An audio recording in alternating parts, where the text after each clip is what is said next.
Sandra Easton was the lone municipal head to run unopposed in Niagara. The acclaimed mayor of Lincoln will be serving her third term in the town, where she hopes to continue on a path of building a healthy, active community. Stephen Parr finds out more.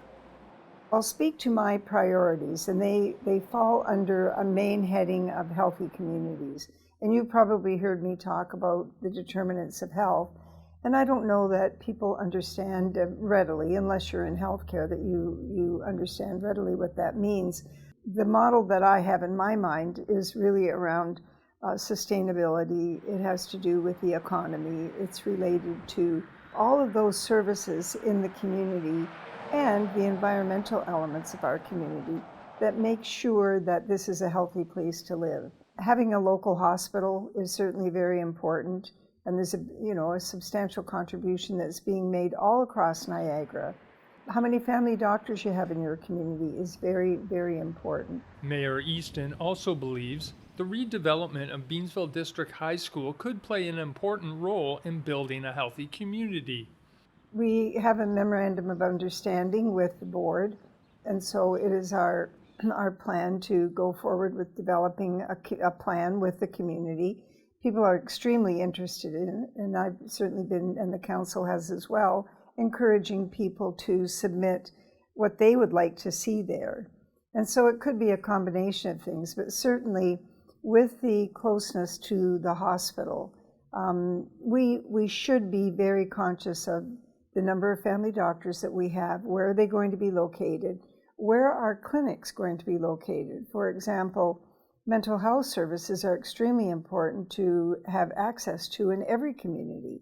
So all of those things come into play. And what else do we need? So that people don't have to travel outside of their communities all the time to have certain types of clinic visits. And there could be social enterprise in there. You know, there's people do have some ideas, people that are in the art world, people that are in the world of archives and, preserving the history of the community. There are many, many things, and we're starting to hear from people. Even the use of the gyms is on the agenda. Moving forward, Mayor Easton realizes the need for balance and well-thought-out development.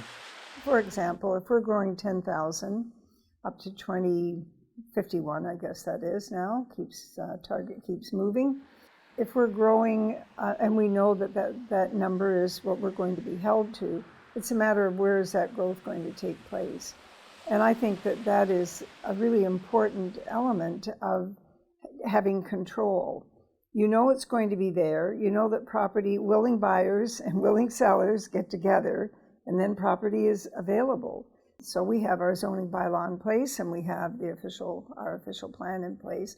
All of these things have to be taken into account.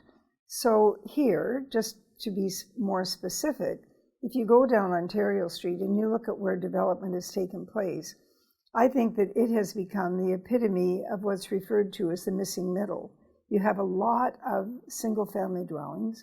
You have some duplexes, some very small apartments, and then we have the more recent developments that are 4, 5 stories high, and they are sprinkled down that street.